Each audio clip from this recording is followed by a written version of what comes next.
नमस्कार। कहानी गोल्ड में आज सुनिए हिंदी साहित्य की प्रतिष्ठित लेखिका उर्मिला शिरीष जी की लिखी कहानी मैडम जी। उसे नौकरी में आए हुए महज 1 साल हुआ था, लेकिन वह सबके बीच इस तरह घुल मिल गया था मानो वर्षों से यहीं रह रहा हो। सबसे अदब से बात करना, सबकी बात सुनना, मानना, दौड़ दौड़ कर सबके काम करना उसके स्वभाव में था।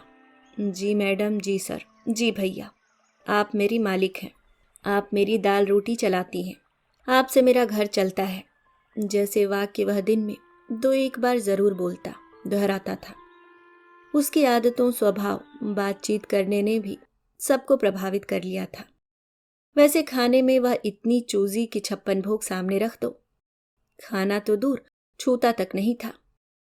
अपने लाल रंग के टिफिन में रखे भोजन में ही उसका मन रुचता था। हाँ, पानी की बोतल हमेशा भरी रहती। उसकी साफ सुथरी प्रेस की हुई पैंट शर्ट उसके दुबले पतले शरीर पर अलग से चमकती नजर आती थी। शराब तो नहीं पीते? नहीं मैडम, शराब बीड़ी पान कुछ नहीं खाता। हाँ, गुटखा जरूर खाता हूँ। गुटखा खाना बंद करो, मुंह का कैंसर हो गया तो? यह उनकी अंतिम चेतावनी थी। कैंसर शब्द सुनते ही वह बुरी तरह चौंक पड़ता, उसका चेहरा लटक जाता।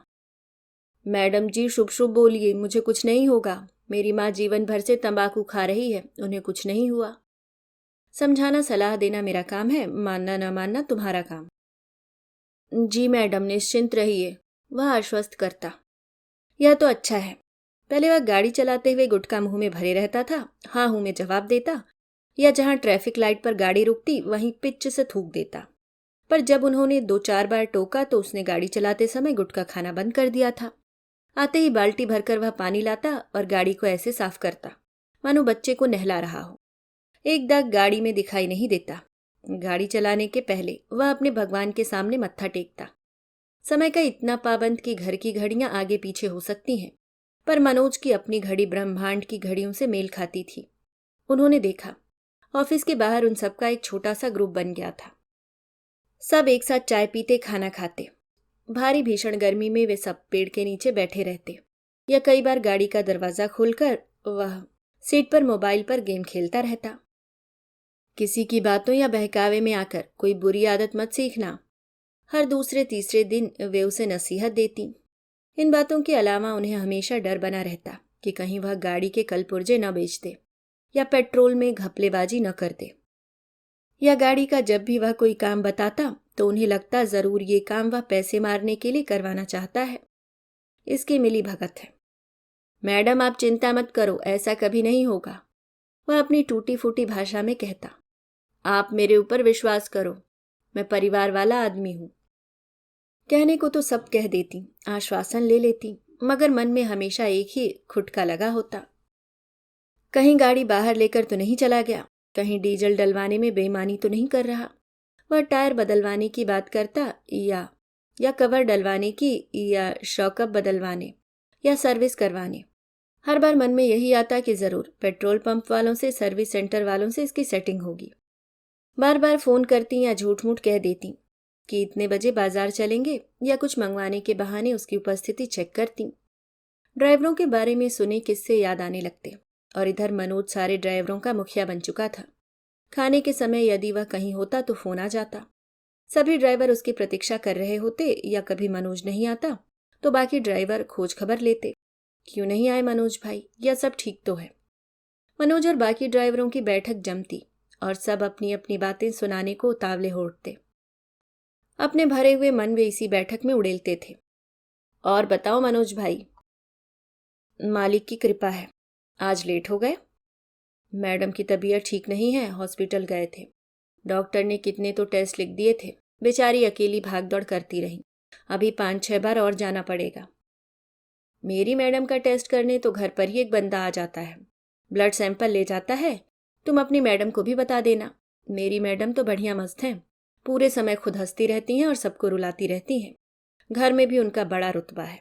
मजाल की कोई कुछ बोल दे या उनकी बात काट दे, बाइयां तो थर थर कांपती हैं। जब गुस्से में आती हैं तो बर्तन तक पटक देती हैं। सब्जी में नमक कम हो जाए तो तब तक नहीं खाती हैं जब तक कि बाई को बुलवा कर नमक न डलवा दें। कंजूस इतनी कि 1 कप चाय नहीं देती। आम की डगालें लदी हैं, पर एक आम नहीं ले जा सकता कोई। एक बार कुछ बच्चे दीवार फांद कर आ गए थे तो पुलिस में चोरी की शिकायत कर दी थी। इस मामले में मेरी मैडम बड़ी दयालु है। कोई भी खाने पीने की चीज लाती हमेशा देती हैं। घर में कोई पूजा पाठ हो या बर्थडे पार्टी, बच्चों और पत्नी को भर भर कर सामान देती हैं। मैं कभी भी पैसा मांगूं, कभी मना नहीं करती। हाँ, देने के पहले पूरी खबर लेती हैं कि किस लिए चाहिए, कितना कर्ज हो गया है, कैसे चुकाओगे। ये सब कपड़े उन्हीं के दिए हुए हैं। अरे वाह, तू भाग्यशाली है। मेरी मैडम तो रुला रुला कर पैसे देती हैं। एक एक दिन का पैसा काट लेती हैं। कभी 2 पैसे ज्यादा नहीं ले सकता। खुद इतनी शॉपिंग करती हैं कि एक गाड़ी कम पड़ जाती है। घर में साहब के घर वालों को घुसने नहीं देती। कोई एक दिन आकर रुक नहीं सकता। गाड़ी से कोई हाथ नहीं लगा सकता। सारा हिसाब किताब अपने हाथ में रखती हैं। साहब अच्छे विभाग में हैं। त्योहारों के दिन, नए साल में इतनी गिफ्टें आती हैं कि दीवार तक लाइन लग जाती। पर मैडम के हाथ से एक बिस्किट नहीं निकलता। कहते हैं करोड़ों की कमाई है साहब की। नोटबंदी के दौरान कितना पैसा निकला था। रात रात भर गाड़ियां आती जाती रही थी। लोगों की लाइन लगी थी पैसा जमा करवाने और बदलवाने के लिए। इतना पैसा है पर इनके हाथ से कोई 1 रुपया नहीं निकलवा सकता।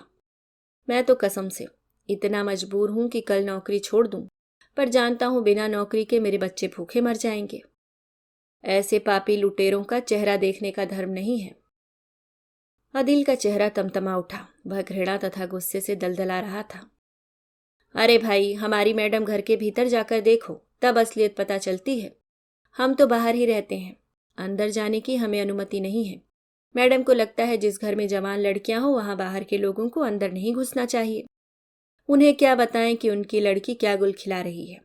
स्कूल और ट्यूशन जाने के बहाने न जाने कहां कहां जाती है। जैसे ही मैं ट्यूशन पर छोड़कर आता, वह किसी लड़के के साथ बाहर चली जाती।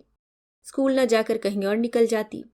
पूरे समय फोन पर बातें करती रहती है और तो और बियर की बोतलें खरीद कर बैग में छुपा कर लाती है। उसे लगता है मैं तो बेवकूफ हूं, मुझे कुछ आता जाता नहीं है, पर मेरी निगाहों में सब रहता है। सब अपने में मस्त। साहब देर रात लौटते हैं, दारू पीकर जोर जोर से चिल्लाते हैं। मैडम उनसे भी तेज आवाज में चीखती हैं। बेटा है तो किसी और के घर में पड़ा रहता है। उसे किसी लड़की ने बंधक बनाकर रखा है। ऐसा पैसा भी किस काम का कि अपनी औलादें ही अपने हाथ में ना हो। मुकेश ने अपनी आंखों देखी कहानी और परेशानी बयान की। देखो भाई, सब कुछ घर की औरतों पर निर्भर करता है। मेरी मैडम को देखो कितना ध्यान रखती हैं। नियम से बच्चों को फोन करना, उनके हालचाल जानना, उनके लिए सामान बनाना, भोजन, एक एक काम खुद करना। जब आप बच्चों के लिए करेंगे, सोचेंगे, तो बच्चे आपको क्यों नहीं चाहेंगे, क्यों नहीं बात सुनेंगे। हाँ, हमारे साहब एकदम उल्टे स्वभाव के हैं। ड्यूटी से लौटकर आते ही कमरे का एसी चलाया, कपड़े उतारे और जो लेटे तो दूसरे दिन ही उठते हैं। अपने हाथ से एक गिलास पानी नहीं पीते। पलंग पर ही खाना नाश्ता सब चाहिए। बेडशीट नीचे लटक रही है तो लटकती रहे। पलंग के आसपास गंदगी का ढेर लगा देंगे। जब मैडम लौटकर जाएंगी तब आसपास पड़े ग्लास, कटोरी, फलों के छिलके, उतारे हुए कपड़े उठाएंगी। बीच में उनका भाई आता है। बढ़िया मस्त दोनों एसी में पड़े मौज करते रहेंगे। जैसे ही मैडम पहुंचती वह चला जाता। साहब का व्यवहार मैडम के प्रति भेदभाव भरा है। उन्हें बस अपनी बहन की चिंता रहती है, मैडम की नहीं। जैसे ही मैडम घर पहुंचती, साहब हुक्म बजाने लगते। 1 कप चाय बना दोगी, साथ में कुछ तल भी लेना। दिन भर से पड़ा पड़ा बोर हो गया, खाना भी नहीं खाया गया। खा लेते चले जाते। तुम्हारे पास अपनी गाड़ी है, कोई और काम तो है नहीं। तुम कौन सी कमाई करके आ रही हो? तुम 4 महिलाएं मिलकर जितना काम करती हो, मैं अकेला आदमी उतना काम करता हूं। और जो साहब सुनाना शुरू करते, सुनाते ही जाते। उन्हें कभी दया नहीं आती कि मैडम 3-3 आदमियों बराबर काम करती हैं। घर बाहर के वे काम जो आदमी लोगों को करना चाहिए, वह काम भी मेरी मैडम करती हैं। बीच बीच में अस्पतालों के चक्कर लगाना सो अलग। नाते रिश्तेदारी भी वही निभा रही हैं। साहब पड़े पड़े पलंग तोड़ते हैं। और एक बार तो मैं देखकर दंग रह गया।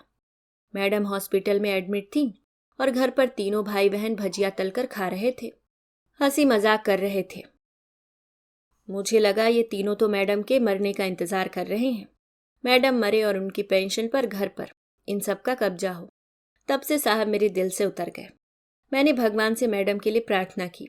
मैडम धीरे धीरे ठीक होकर घर आ गईं। तब भी साहब खुश नहीं हुआ। कोई उनका हाथ पकड़ने वाला नहीं है यहाँ पर। उनके बच्चे बहुत ज्यादा चाहते हैं, फोन करके पूछते रहते हैं। मुझसे कहते कि मनोज तुम माँ का ख्याल रखना। सब लोग मुझ पर बहुत भरोसा करते हैं। मैं चाहूं तो कितने ही पैसे मार सकता हूं, पर मारता नहीं हूं। मैडम को धोखा देना भगवान को धोखा देना है। मनोज की आवाज भर्राने लगी, गला भर आया। सचमुच वह अपनी मैडम का बहुत ख्याल रखता है। पांचों के बीच खामोशी पसर गई। कोई कुछ न बोला।